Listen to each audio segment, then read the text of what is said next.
Hello and welcome to the Switch for Good podcast. I'm Alexandra Paul and I'm here with my wonderful co-host Dotsie Bausch. Hi, Dotsie. Hello. Now, Switch for Good is some really exciting programs this summer.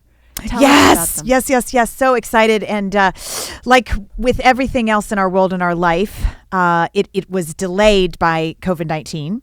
That's okay. You know, we just all had to pivot and adjust and readjust like 7 times.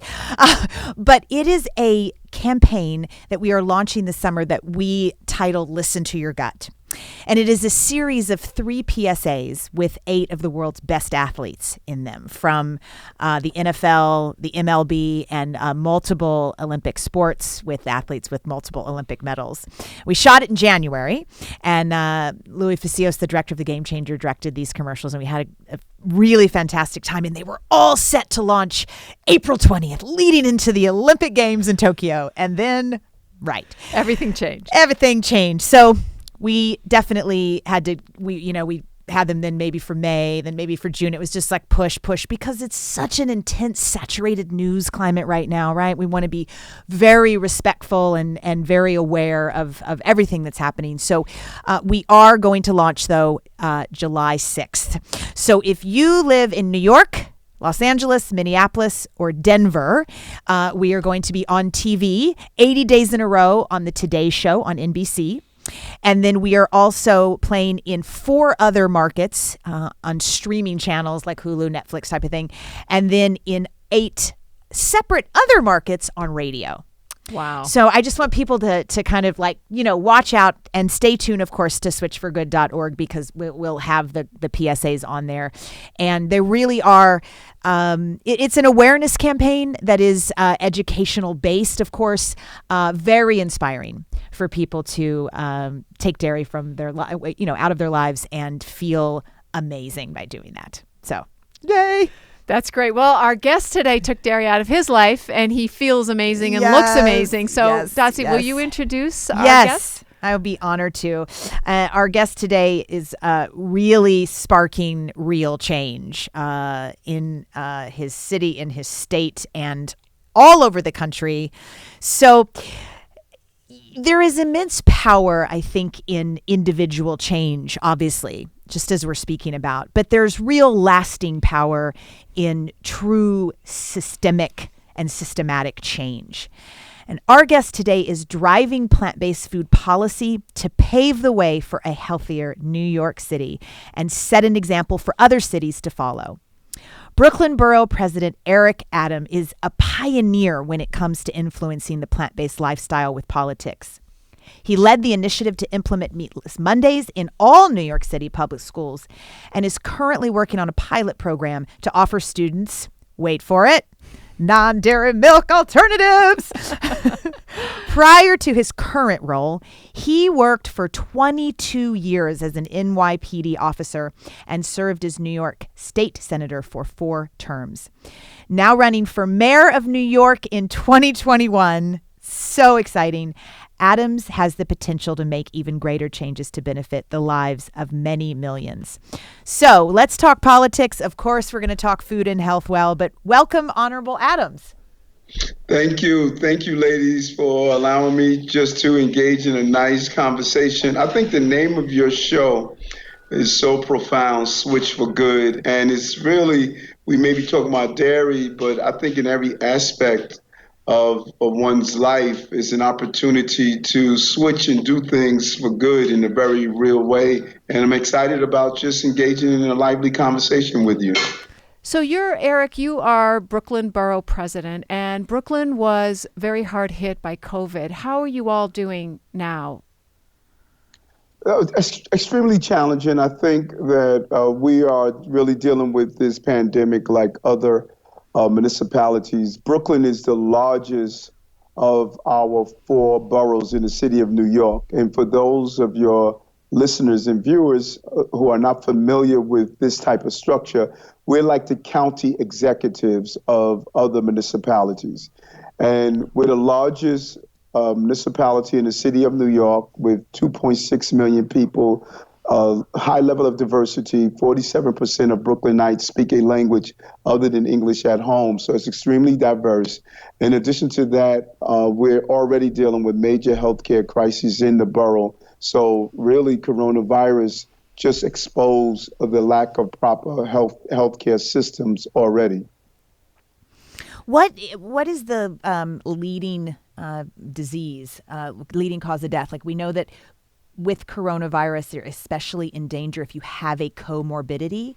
What is a leading disease that you guys are dealing with in Brooklyn, the population? And it's so funny when I hear people say that because really Americans equal comorbidity. Yeah. It's unfortunate, but it's a rarity that you don't find in an American that doesn't have, particularly once they reach a certain age, that they're not experiencing several chronic diseases. But the big issue in Brooklyn is diabetes. And as you know, it is really the leading cause of blindness, leading cause of non-trauma limb amputation, and leading contributor to kidney failure, heart disease, and so many others. And our numbers are extremely high in Brooklyn in the area of diabetes, which is the umbrella for so many other chronic diseases. Mm-hmm. Well, then you're the perfect person to lead Brooklyn to out of COVID and to into a healthier space as a whole, because you grew up the son of a butcher, eating the standard American diet, and you developed type 2 diabetes yourself. Can you tell us that story? It's amazing that I think we're all looking for our cocoon moment. I think about, when I read a story when someone said a caterpillar looked up at a butterfly and said, "You'll never get me in one of those," only to realize that when you go through your transformation and your moment in a cocoon, you're going to come out being able to fly to higher heights. And that's how I felt 4 years ago.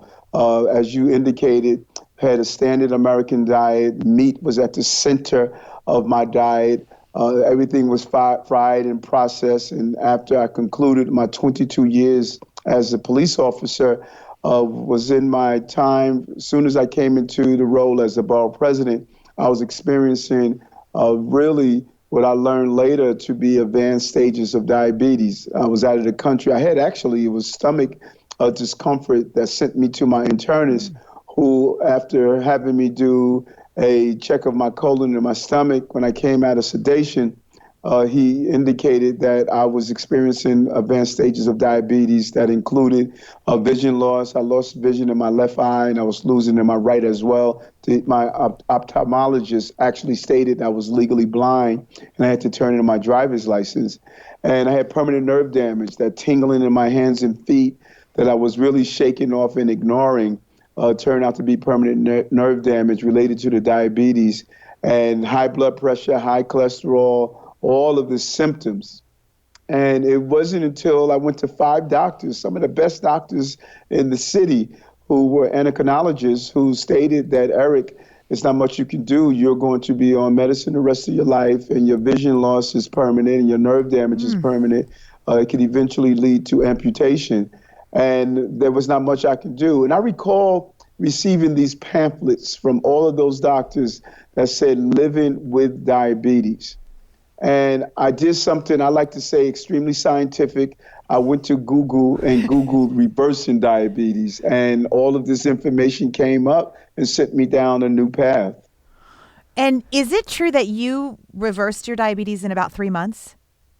What happened was I went to see Dr. Esselstyn in Ohio, the Cleveland Clinic. He was one of the pieces of information that I was able to obtain after going through a Google search.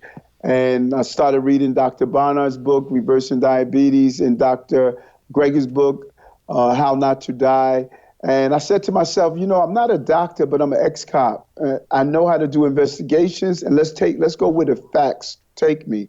And Dr. Esselstyn told me, after I went to see him at the Cleveland Clinic, he says, "Eric, if you change your diet, you could reverse your condition for the most part." And I remember him saying that, and I looked at him and I said, "What is with this crazy guy?" He's telling me to stop eating chicken and steak, and I'm losing my sight. But I had no other choice at that time. And so I returned to the city, looked at my cupboards, and he was right. all my food was processed, high in fat, sugar, oil. And I decided to throw everything out and went whole food, plant-based. In 3 weeks, my vision returned. Whoa. And in 3 months, my diabetes went in remission. My nerve damage went away. My blood pressure normalized. My cholesterol normalized. And the ulcer that sent me in the doctor's office in the first place, I don't know when it went away. It could have been in 3 weeks. It could have been in a month or the 3 months. I just one day woke up and said, you know what? I'm no longer feeling that discomfort in my stomach. And no medicine. It was all the original medicine, food. And I've never looked back ever since. And you also lost about 30 pounds. Is that correct? Yes, unbelievable. I tell people all the time when I dropped to 30 pounds, 35 actually, I don't have a six-pack. I have a case. My body has never been in that good shape.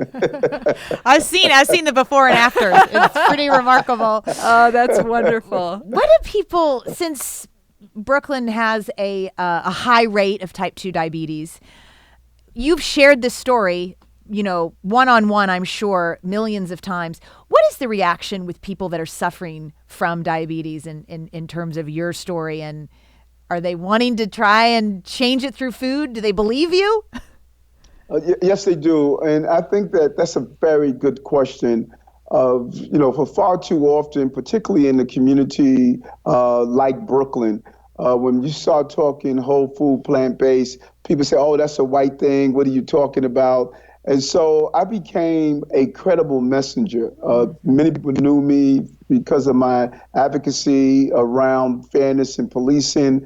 And so, it's amazing that really your life journey is really preparing you for what probably is your true purpose. I thought reform and policing was my true purpose, but I believe helping families live a healthy lifestyle is really my true purpose, and everything was just the dress rehearsal for when I get on this stage now. And so when I walk into senior centers, they're saying, hey, this is Eric Adams. This is someone we trust, someone we value. So when I start talking about my journey and then share with them my 80-year-old mother who was diabetic for 15 years, 7 years on insulin, 2 months after going whole food plant-based, mom was able to get off her insulin after 2 months and many of the medications that she was on. And so it helps a lot that I'm just, someone's son, everyday young man that, many of my seniors see me as what they see their grandson is, or many of the parents see me as what they would see in their son. So I'm just a kid next door that's saying that this thing that has really crippled our community, we could take control of it, and it's just giving people hope. Mm-hmm. Well, you're definitely very popular in Brooklyn because you were voted in with 90% of the vote, and which is amazing. And actually Eric, when I was doing the research, I really reel on you and all that you're doing, which of course we can't cover here. I realized, wow, this is why we have to vote locally, because local politicians make such a difference in our lives. So just that's an aside.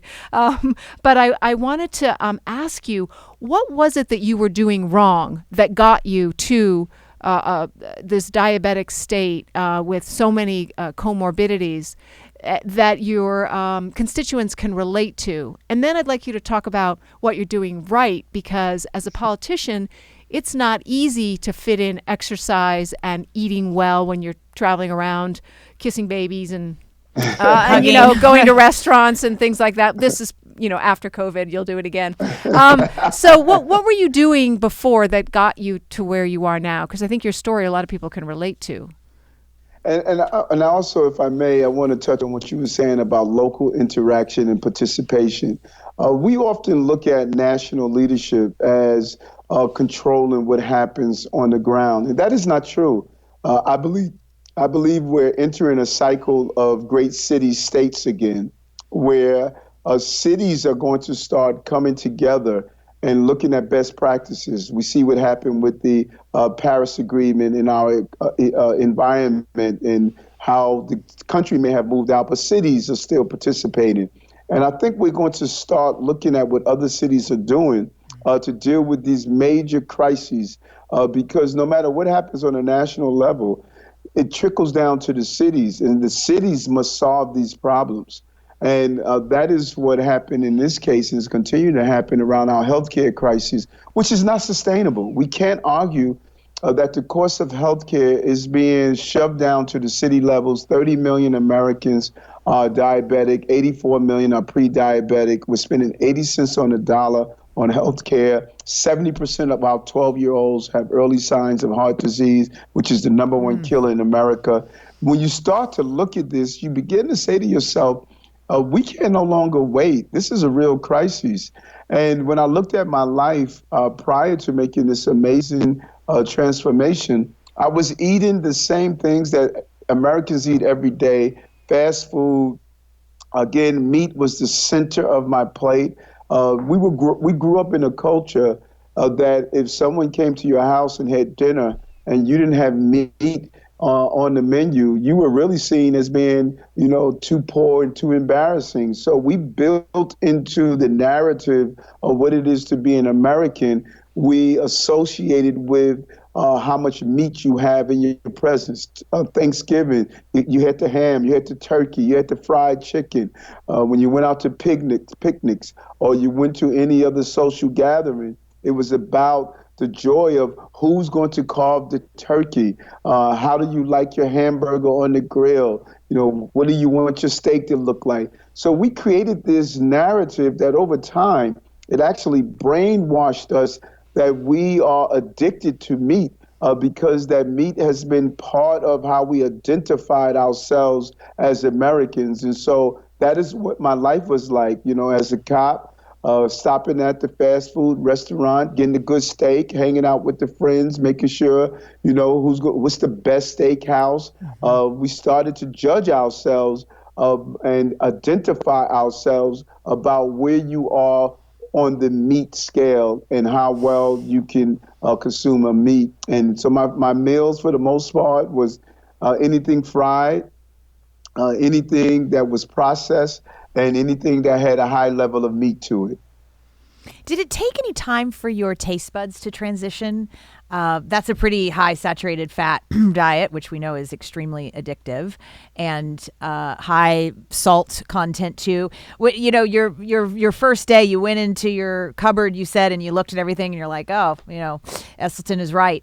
And what did you eat first? And were you like, oh, this is terrible. How am I ever going to transform? Yes. You hit it out the park, because what was amazing was the intensity of the alteration of my taste buds, the intensity of it, but the short period of its changing itself. So it was extremely intense to all of a sudden go from this fat taste, this sugar taste, this processed taste. But once the intensity dissipated in such a short period of time, I was at a good place. And what was challenging for me is that I was not a cook.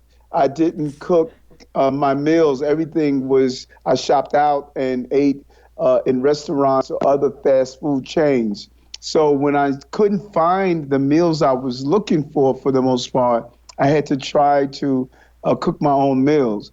And that first week, I was like, oh, Lord, don't tell me this is my destiny. It was so terrible. I used to make a cereal in the morning and mix them with water. It was just so hideous. And then I remember sitting down one morning when I woke up and I was doing my morning meditation. And it just came to me that immerse yourself in this experience.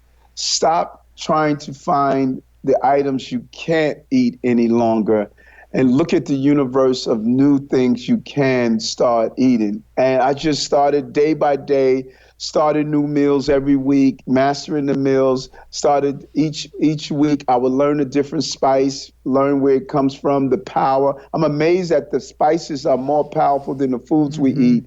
And I just started to really enjoy it. And I got over the mental block of now I'm being denied something, and I embrace the whole belief you are now being introduced to something new. Enjoy this experience, lean into it, and it has been an amazing journey. I just cannot tell you how I feel as just a human being. Sometimes I think about it and I just almost get teared up because of what has awakened in me of just thinking that when I was first told I was diabetic, I thought I was buried. But in reality, I was planted, and the fruits of my harvest is going to show other families how they can live a healthy lifestyle. This is so exciting for me, and I just can't believe how much I've been blessed to be able to do this. The New York Times did a profile on you not too long after you became plant-based, and you've been plant-based now for about 4 years. And they talked about how you had a full-size refrigerator in your Borough President office, and how you had a hot plate. You cooked in the office, and you also had a stationary bike, I think, and an elliptical. So you really were committed to this lifestyle, even with the huge responsibility you have as a Brooklyn Borough President. And it is nonstop. I must say, every half an hour, for the most part, my staff is moving me to a different location or to do a different event. We must do at least 12, 13 meetings and events a day, outside of course, your emails and your tweets and reading policy papers and drafting policies. And it's just a full nonstop life. And I said to myself that, I always think about when an airline pilot or crew tells you, in case of an emergency on a plane, put the mask on yourself before you put it on someone you're traveling with, because you're no good to yourself, to anyone, if you're not good to yourself first. And so I used to build my life, my meals around my life. Now I build my life around my meals. And I do a lot of prep to make sure that I can eat a very balanced and healthy meal, that I'm not snacking on junk food. And then I find creative ways. There are things you could do every day. You don't need a gym membership. A Stairmaster is just a sophisticated way of saying taking the stairs. Get a standing desk in your office. Get a stationary bike as you read your emails, so that you could, use your bike. Bring in a hot plate if you can. If not, have a nice dish warmer to put your food in that can keep your food warm throughout the day. There's sometimes I'm on the road the entire day. I bring a little bag with me that can keep my food warm if it's something warm. Or just eat a very natural, a salad with fruits, and be creative in what you eat. Eating healthy should not be boring. Food must be good for you.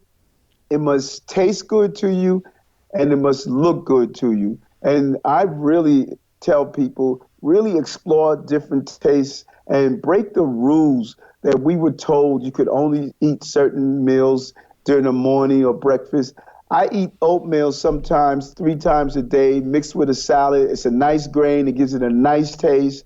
And I learned ways of mixing fruits in some of my vegetables to get a little sweet taste, or oil and lemon. And so it's about really enjoying your meal and exploring the full scope of healthy meals choices.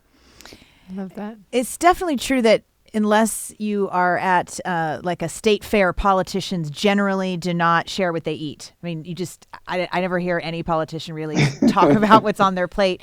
And I can definitely understand why you decided to incorporate it, into your stance, right? Because it completely changed your life, and how many other people's lives can be changed and lives saved. But did anyone caution you against it in the beginning? I'm just thinking about just potential general backlash from agribusiness and farmers in your town and in your states, right? You're going to be obviously running for New York City in 2021, and that's, to a lot of politicians, that would be a reason to not share. So what has really motivated you to say, no, I am going to stand up for the health of your constituents, which is what you're doing?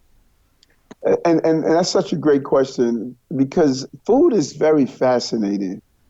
If I were to tell my friends that hey, if I was a smoker, that, hey, I'm giving up cigarettes, they would be encouraging. Mm-hmm. If I were to say that, listen, I feel I'm drinking too much and I want to give up alcohol, it would be encouraging. For some reason, if you tell people you're no longer going to eat meat, I can't go out with you anymore. They sort of want to abandon you. And then you have just the industries around not only the meat and dairy industry, who they must have photos of me in their office that they throw darts at.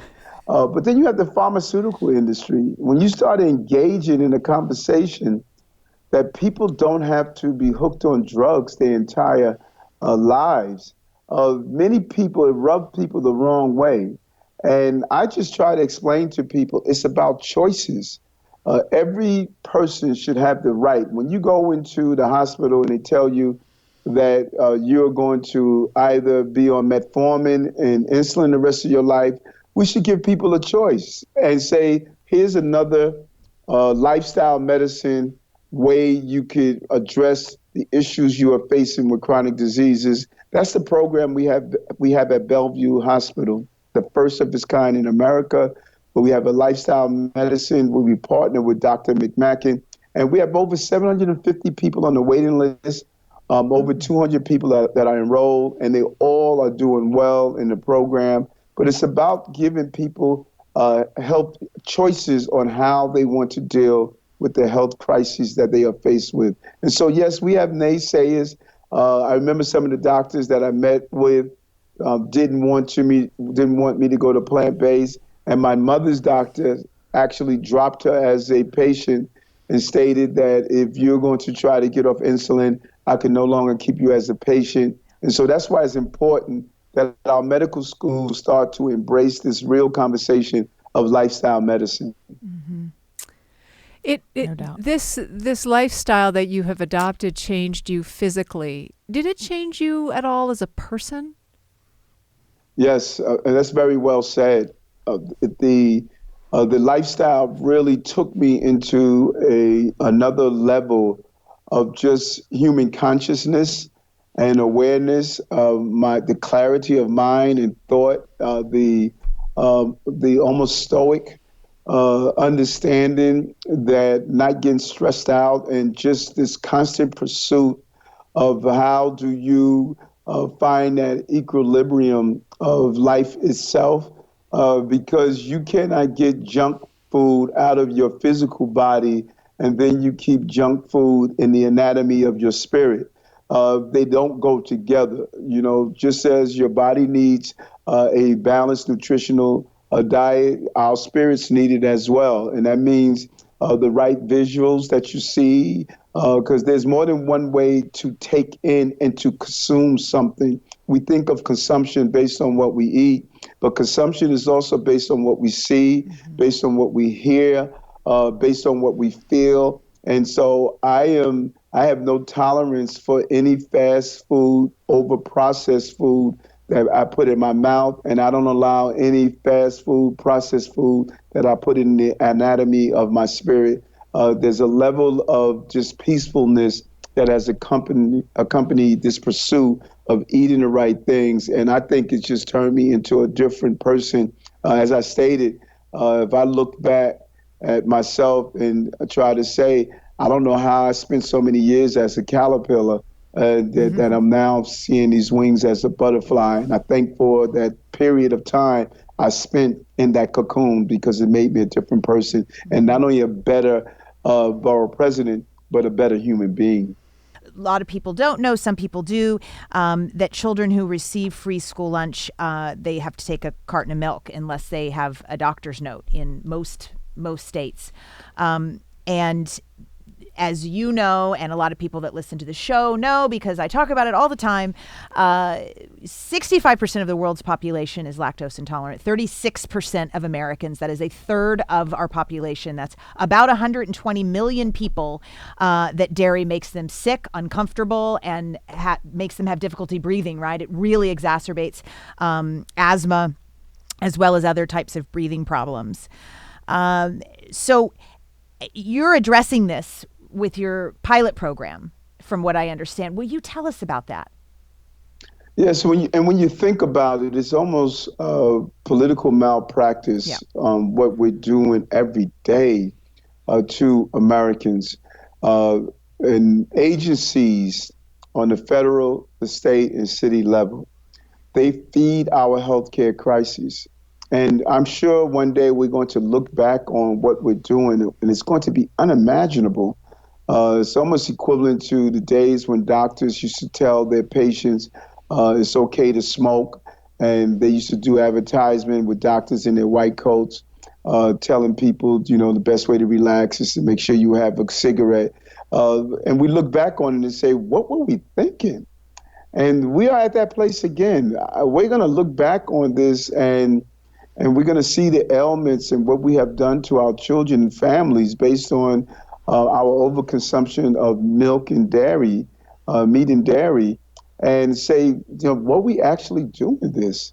And so my goal is to allow students to have an alternative to dairy, to use some of the plant-based milks, which are really good. I mean, almond milk, oat milk. Oat milk is one of my favorites. Cashew milk, some of these good milks that, you know, one could have to, you know, instead of some of the dairy that is really bad for you. And, you know, not only the discomfort of, you know, being gassy and feel bloated and, you know, the problem of breathing, but long-term medical impact. How do we have a Department of Health that spends millions of dollars to fight childhood obesity, childhood diabetes, childhood asthma? Yet in New York City, we feed our children 960,000 meals a day that causes childhood obesity, childhood diabetes, childhood asthma. It just really makes no sense. And so our goal is to move to a healthy food consumptions in our school, particularly in those schools that you receive a free or reduced lunch. Particularly here in New York, our students all allow free lunches. Now think about this for a moment. Many of our children receive 2 meals a day from school. If those 2 meals are unhealthy, they're going home to communities where they don't have healthy food. So for the most part, our children, their entire childhood is spent eating foods that are not healthy at all. That is so dangerous. And, you know, the body, we're able to function for long periods of time. We chuck along, maybe lethargic, maybe having colds all the time, maybe dealing with asthma. But you reach a certain part, just like a car. If you give it bad gas for so many years, it's only a matter of time before it breaks down. And now our bodies as vehicles, they're breaking down younger and younger. The issues that our young people are experiencing, they're getting them at a young age. And as I stated, 70% of our 12-year-olds having early signs of heart disease, our number one killer in America. Mm-hmm. That should be enough to call for major changes. And milk and the sugar in milk and all the other byproducts, that is one of the leading causes of it. And also, I read, tell me if I'm wrong, that as an environmentalist, you also are working, or maybe it's included in this pilot program, but in Olympia, Washington, they also offer non-dairy milk, and they provide it in dispensers instead of individual containers so that it helps the environment. Yes, and that's the goal. We want to, and that's the win-win here. We want to do things that would not only focus on one part of improving our lives, but how do we do it in a holistic fashion? And so when you're able to get away from individual cartons, when you're able to get rid of producing food products, as we're looking at having rooftop gardens in our schools. We believe every school building should have a rooftop garden so our children can grow food, learn about the food, serve it in the cafeteria, have it part of a curriculum around education. You know, you can use math. 1 apple plus 1 pear equals healthy. You know, there are ways to be creative and introduce food into our entire conversation and ensuring that our young people, as they get engaged in how they make this planet a friendlier place by having less cartons, by using different ways to deliver food sources, we can play a major role in making this a user-friendly planet, and that's our goal. We've seen a handful of cities implement a soda tax. I think it failed in New York City. But what are your thoughts on using taxation as a way to implement health policy? I think it's smart policy. I believe it's the right policy. I cannot dictate what you drink or eat.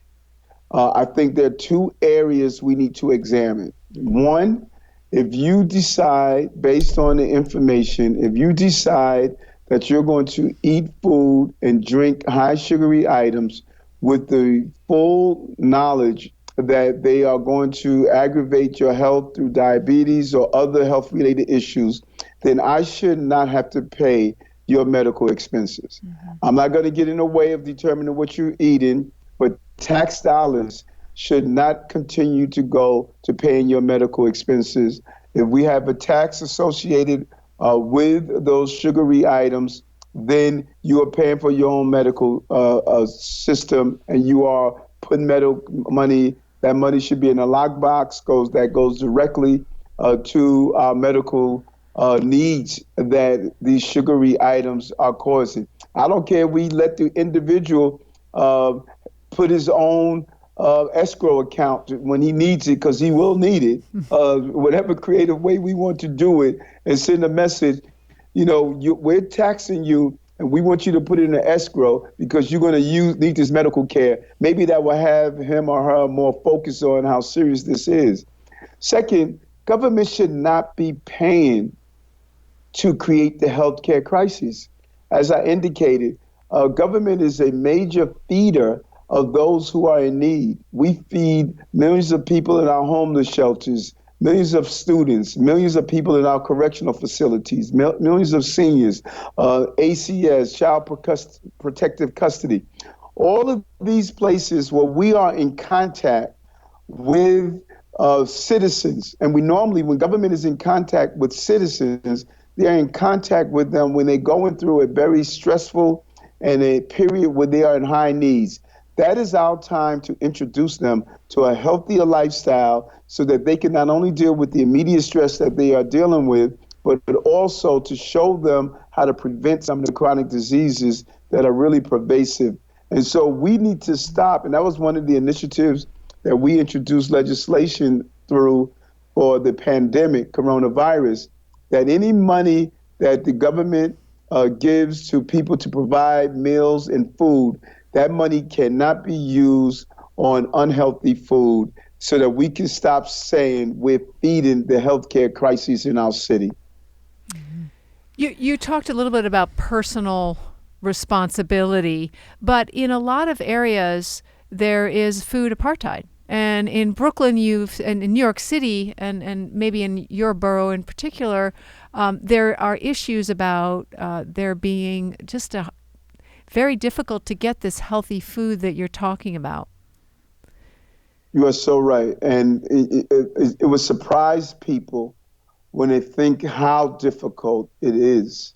There are some communities where you will go into the local grocery stores or the local, what they call bodegas, the little corner stores, and their definition of a produce section is a wilted a head of lettuce and a molded banana. You really don't have the diversity of food. You don't have good quality food, so whichever term we want to use, from food apartheid to food insecurity, the reality is that we don't have access to healthy food.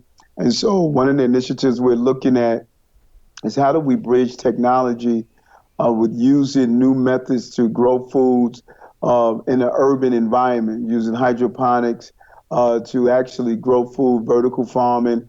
We have introduced and invested millions of dollars in our educational system to build out these types of systems inside our schools to introduce our children to healthy food. But you're right, the lack of access to good, healthy food is leading to the problem that even if someone wants to eat better, the affordability and the access to healthy food is just not readily available in far too many communities. So you must have some plans that are brewing in regards to food policy if you're elected mayor in 2021.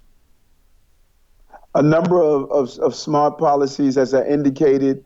We're going to change our food procurement system. We were successful in getting the city to stop purchasing processed meat. In the city of New York, it was an amazing initiative. And so our schools will no longer have processed meat, but we're at a 50% reduction in beef.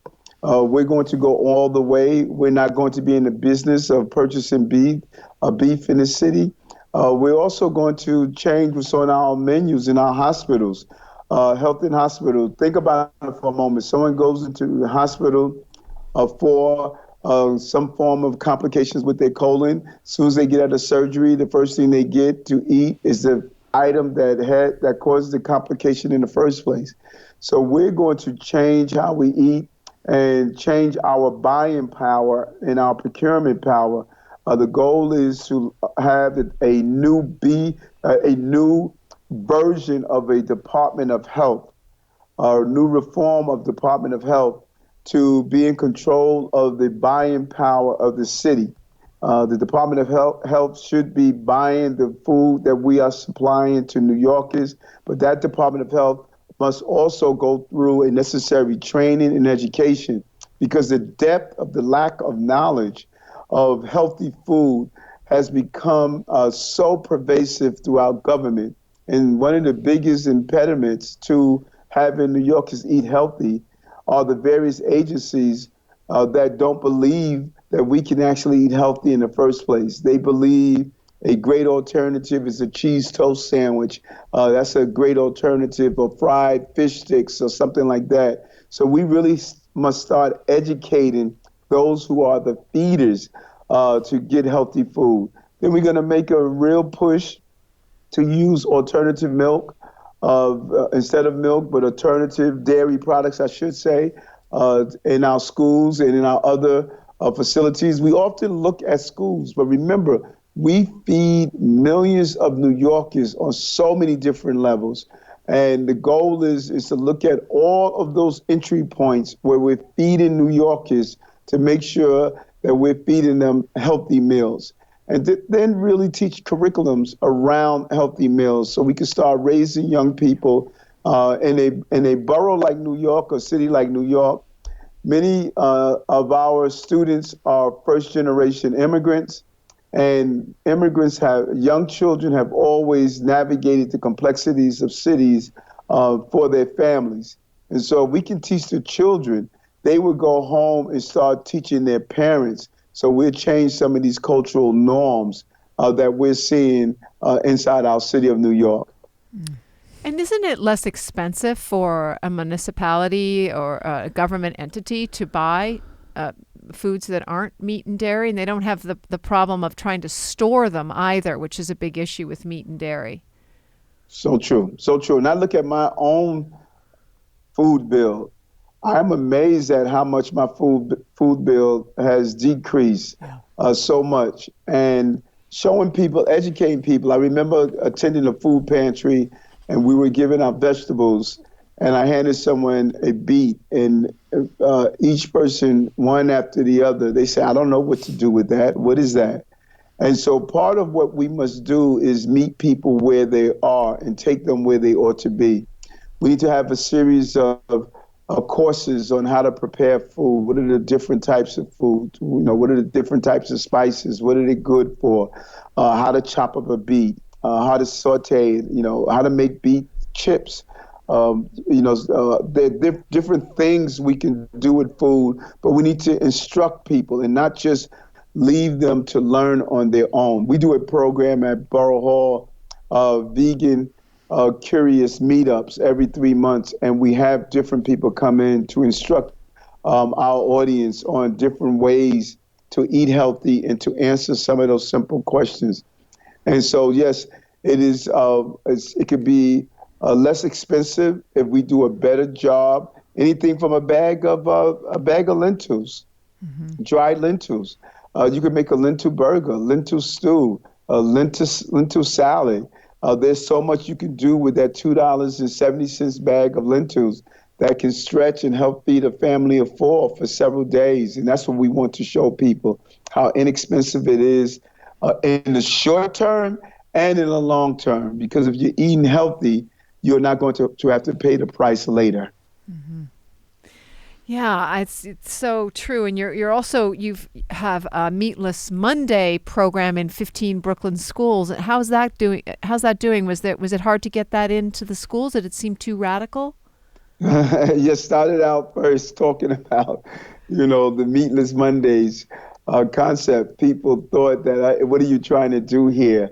And, the number one question that you're asked all the time, how is my child going to get his or her protein? And as we all say in this universe, they get it the same way cows get it. Yeah. But that is part of the entire goal by showing people gradually, you do Meatless Mondays, and then you continue to move to a Meatless Monday, Wednesday, and Friday, and eventually people will evolve to a level of having meatless meals in our school system. So it has been successful. We have been very excited about it. There was a lot of concerns in the beginning, but those concerns have dissipated, and it has been embraced, and we're looking to continue to explore other options of bringing healthy meals into schools. I'd like to move for a moment from food and look at your history as a Black man, and 22 years you served and protected the people as a cop. And I know Alexandra and I, during the climate that we're in right now, are just constantly trying to figure out and talk about how to be a better white person and when you know better, you do better. And I want to learn from you. I want to learn how to better balance the intricacies of our climate right now. What can we glean from you? What should we be thinking about to really make change happen? And when you say we, you mean we white people? I guess all of us too, but yes, right. I want to learn. Racism is a white issue. Yep. We started it. We need to fix it, right? It's amazing to me when I reflect over my life that I did not take a communication course until I got into college. And at the heart of our problems, I believe, lies in the inability to communicate. Mm-hmm. We don't teach our children how to communicate. We have a national dialogue where people are no longer talking to each other. We have defined leadership as how many likes you have on Twitter. And we are bullied. We've become bullies in this country. And there's a level of meanness that I believe that has become pervasive. And it is difficult if we don't first acknowledge, that we have a problem. If anyone who has ever attended NA or AA or any form of treatment would tell you the first thing you do is you say, I am A, and you acknowledge who and what you are so you can make the steps to become better than that. And so I think at the heart is what we've done even before this movement started and even before coronavirus. We were having an increase in hate crimes in the city, and we put in place something called Breaking Bread, Building Bonds. 100 dinners across the city with 10 people who don't know each other and they all come from different backgrounds. No two groups are the same. And they sit down and have a dinner and talk to each other. People may think that's simple, but no.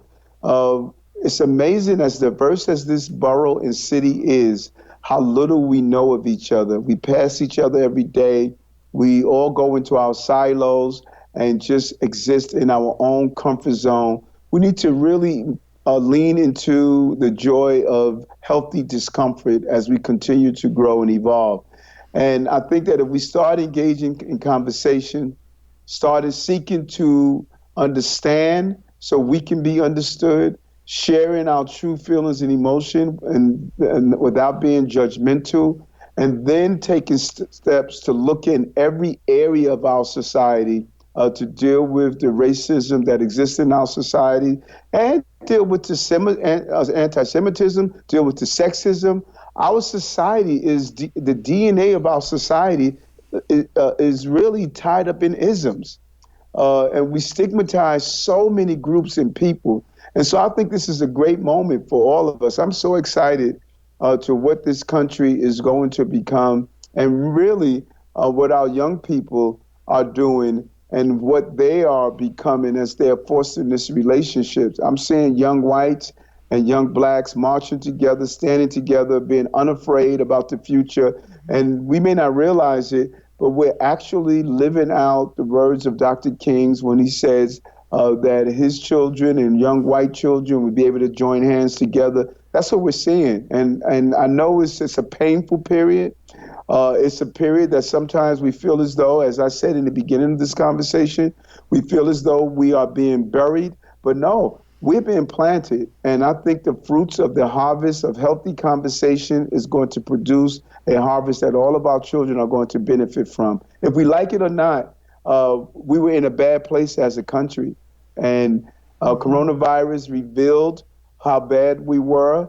And just as I believe some of the national politics, it also has revealed how bad we were. And because of that, I think we're coming out on the other side. And I'm excited of what I'm seeing. And I just thank God I'm alive right now to experience this and this level and this magnitude. I need to move back to New York so I can vote for him. I lived there for a long time, and I've been out here for 25 years. But how do you encourage people, and what do you say to them in terms of creating change in their local communities? Maybe somebody, really all of them that aren't, you don't have the political podium that you do. They're just people like Alexandra and I. What do you encourage them to do? I like that. Be intentional about diversifying your network of people. Be intentional about it. That is so important. I am so intentional about being in different groups and learning.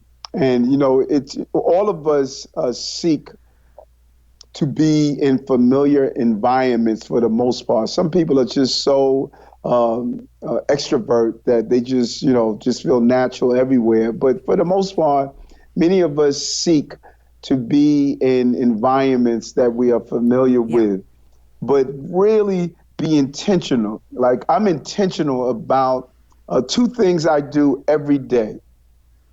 One, I do my 100-point list. And the second, I do my list of who I met that was not a Black person today. And I am intentionally starting my day. It's almost like quantum physics states, if you notice something, then it will start to appear. I start my day with the mission. I'm going to meet people from other backgrounds to add to my list of friends and people that I know and I'm learning from. And my list of friends, even when you look at one of the most important parts of running for mayor is raising the money to do so. And we look at the thousands of people who have contributed to my campaign. I have more people that are Asian, more people that are from Pakistan, from Korea, African American, Caribbean, Sephardic Jewish community, Hasidic Jewish community, from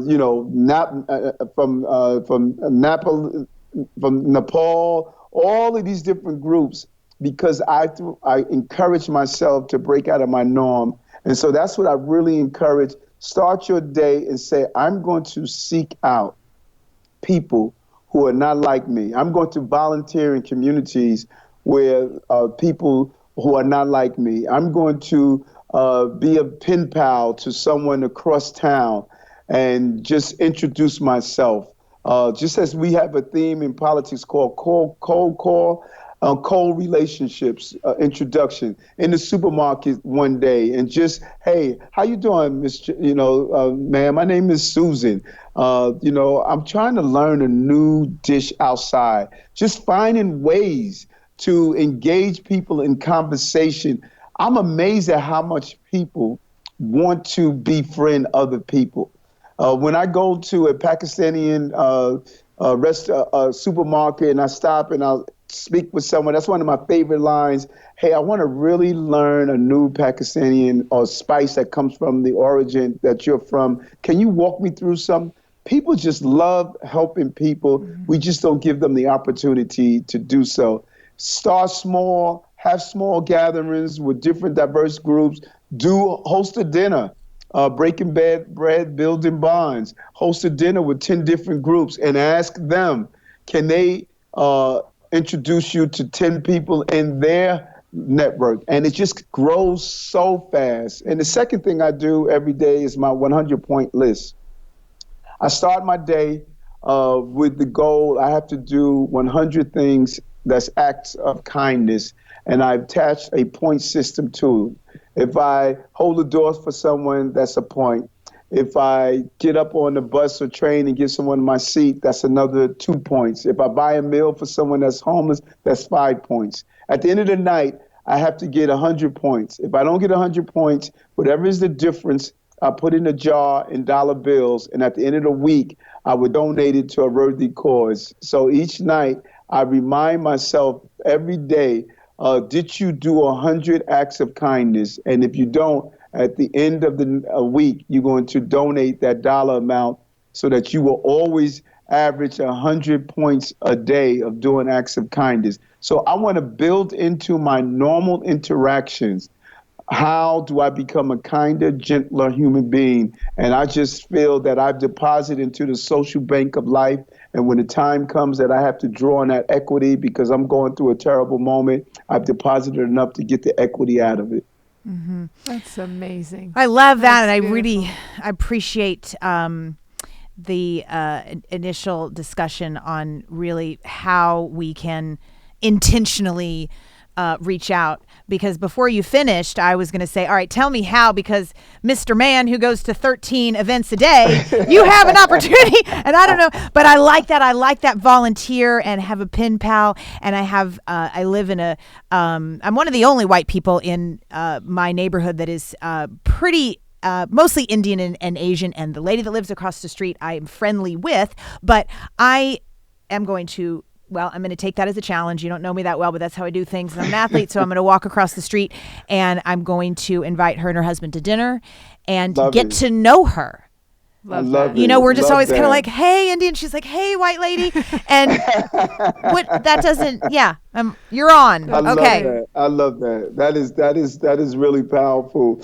And I have benefited from it so much. Like I've been back and forth to Turkey 7 times, China 7 times, from people I met that invited me to their hometowns, and those relationships, to live in an environment where it's diverse, to then go, because if you're a traveler, that there's no better way to visit a country than through the eyes of a person who's from there. So I just, the relationships are amazing, that I have developed where people are just so hospitable that I have benefited from these different relationships of just visiting people all over the globe. And when I get there, they say, oh, go look at my cousin or my aunt. And it just has been amazing by expanding ourselves beyond our comfort zone. And I love that idea that you say, just go knock on the door and say, hey, I met you I've seen you for years. We would really like to invite you and your husband over for dinner one day. And she will embrace it. That's great. I'm excited. I'm going to report back. I'll Yes. let Rachel know what happened. She can tell you. I think you can add a whole bunch of points for being on this podcast because you have done so much good, just not only for Dotsie and me, look what you've, and for that woman, your neighbor, but also for all our listeners. And we just want to thank you so much for being such an inspiration, doing amazing work on the local level in Brooklyn, hopefully New York City as a whole and beyond, because you're so inspirational. Thank you. Look forward to it. So thank you so much for having me. And we all have an opportunity to switch for good. Yay! You mind if I cut that clip and replay that over and over and over again on our social media? Okay. All right. Thank you so so much. Bye-bye. Really appreciate it. Take care. So thank you so much for tuning in today. If we helped you in any way, then click the subscribe button and let's keep hanging out together. We have so much more to share with you. And if you need more information on actually making the switch for good, please visit us at switchforgood.org for loads of info. And you can subscribe to our mailing list where you will receive all sorts of super cool gifts, discount codes to our very fave dairy-free products, and a lifetime of powerful health tips. So join us on the journey to switch for good. This is the future.